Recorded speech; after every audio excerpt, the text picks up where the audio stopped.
moving on to some sad news, because obviously this is a big A block story. Marshawn Kneeland, um, defensive end for the Dallas Cowboys, 24 years old. Um, tragically lost his life, took his life. Uh, I don't know what the rules are for TikTok, but unalived himself.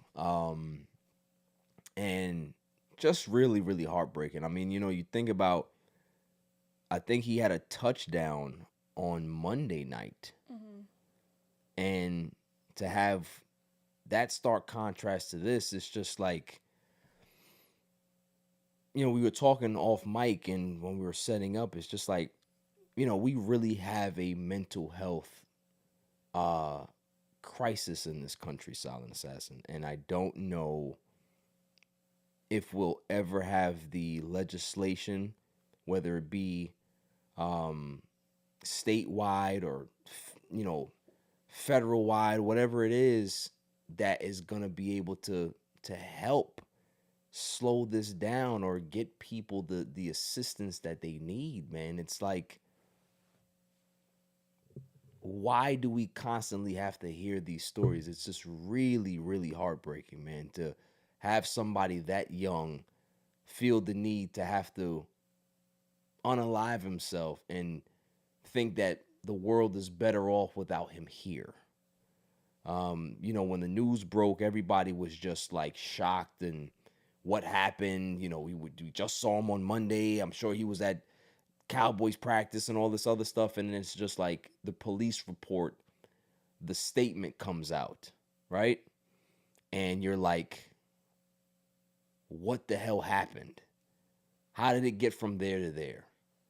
And it's just heartbreaking, man. Just really, really heartbreaking. And my heart goes out to the families, man. To his girlfriend, everybody that is involved in his life, everybody that was affected, impacted by this. It's just a terrible situation. Dallas Cowboys players, management, ownership, fans, people that you know were huge fans of his. Just a terrible situation, and it's a time for coming together and really not focusing on football, but just focusing on the life of a young man that was just taken way, way too early. You know what I mean? So just really tough, really tough. Yeah, definitely agree. Like, obviously, I'm a woman, but I always advocate for men to kind of talk and open up their feelings. It's not something, you know, you can't say, well, I'm a man. I Yeah, shouldn't be able to, I should hold everything in. I should be strong and whatnot, but it's not worth it. Just let everything out. Talk yeah, to people, cry sometimes. Like, it's okay, yeah.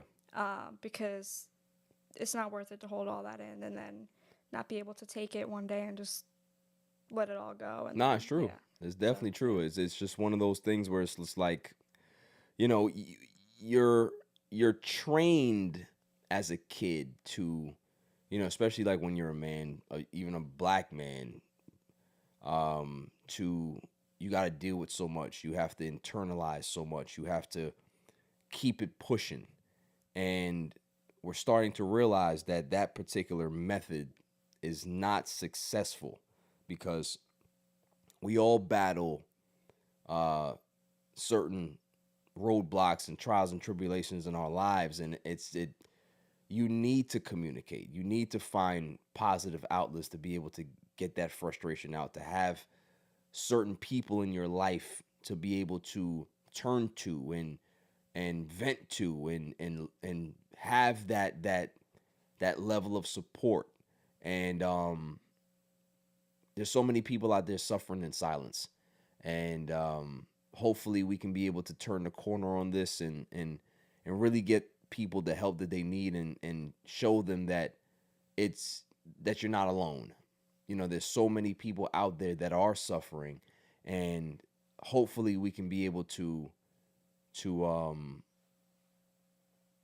just bridge the gap at some point and be able to have a lot more consistent medical care, health care, awareness, support groups, hotlines. I know that there's a lot of them out there, but just I always feel that it's never enough, and hopefully we can be able to just continue to not have these things happen. So, um, definitely a sad note, sad way to start the show, but it's really important to be able to highlight that a very talented young man, is no longer with us, and could have easily been prevented, but you just don't know what people are going through. So, really, really tough.